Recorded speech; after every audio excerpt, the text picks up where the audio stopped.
Ideja ka nisur nga puna ime që bëja në teren me vajzat dhe gratë rome dhe egjiptiane në fushën e punësimit.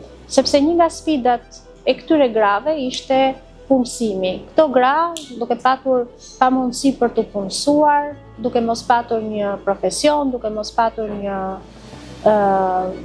një kurs profesional apo një arsim të duhur, ishin të papuna dhe e vetmja punë që ato dinin të bënin ishin shtëpiake shumë të mira, ishin nëna shumë të mira. Në një qytet me histori të lartë si Berati, jo të gjithë kanë pasur një mundësi.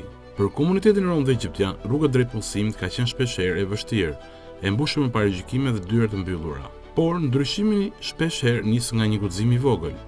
Kjo është historia e një gruaje nga komuniteti egjiptian, e cila vendosi të mos presi më asnjë mundësi, por t'i krijojë ato vetë. Ajo hapi një lavanderi, jo thjesht një biznes, por një mision social.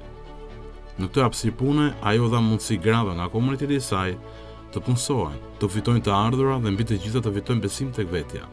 Ke ngritur një startup në fushën e pastrimeve, menduam se mund të vini në ndihmë këtyre grave.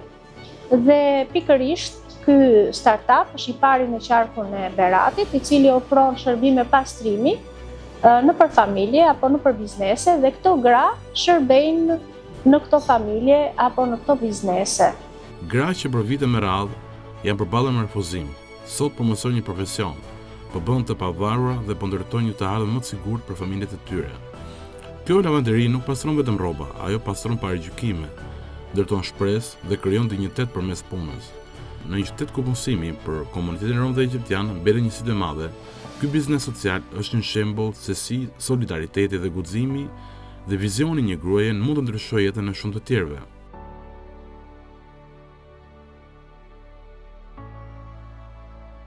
Sfida ne kemi pasur plot, edhe kemi plot sfida. Ne kemi bërë shumë trajnime për t'i përshtatur këto gra me tregun e punës. Dhe ato kanë bërë trajnime për sa i përket etikës, për sa i përket përdorimit të mjeteve, të pastrimit, pasi teknologjia ka avancuar dhe normal dhe përdorimi i mjeteve ishte shumë i nevojshëm, jo pajisjet e avullit apo fshesat me korrent që kanë qenë të avancuara.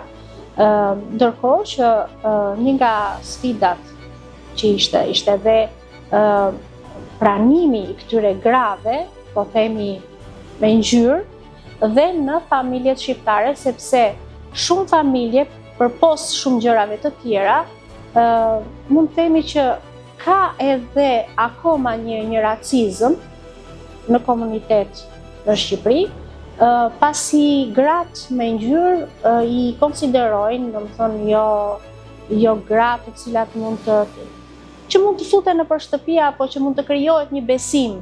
Sepse kur një grua ngrihet, ajo nuk ngrihet vetëm. Ajo merr me vete një komunitet të tërë.